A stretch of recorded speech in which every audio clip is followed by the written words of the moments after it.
নিজেকে খুশি করতে পারছি না বা নিজেকে খুশি দেখতে পাচ্ছি না, এটার কারণ আমরাই সব সময় নিজেকে নিজের ছোটো ছোটো জিনিসটাকে ভালো না দেখে পাশে কে করছে, কোথায় বেড়াতে যাচ্ছে, কি আইফোন কিনছে, কি ভালো খাচ্ছে, কি ভালো পোশাক পরছে, আমরা সেই সব দেখে বেড়াচ্ছি।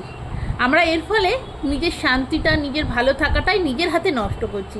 এসব ছেড়ে দিন, অনেক দিন হয়েছে। এবার নিজের হাতের মুঠোতেই আছে আপনার নিজের ভালো থাকাটা। আপনি চেষ্টা করুন না, অন্যের কী আছে না দেখে আপনার যেইটুকুনি আছে সেইটুকুনি আপনি ভালো থাকুন, শান্তিতে থাকুন। দেখবেন এর থেকে পরম পাওয়া কিছু নেই।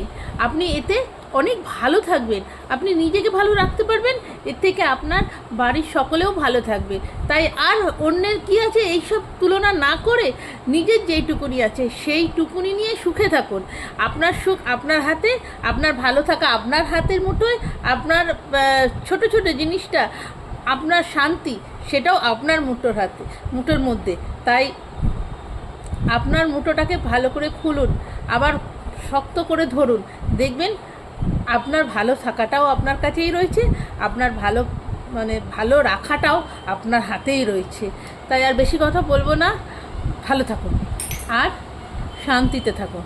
আর যেটুকুনি পাচ্ছেন সেটুকুনিকে ভাবুন আপনি পরম পাওয়া। ভগবানের যে অতিরিক্ত ভগবানের যে করুণা, যে আমাকে এতটা শান্তি দিয়েছে, এতটা ভালো দিয়েছে, অন্যের জিনিসের তুলনা না করে আমাকে ভগবান এটা যে দিয়েছে, সত্যি আমি এতে কৃতজ্ঞ থাকতে চাই।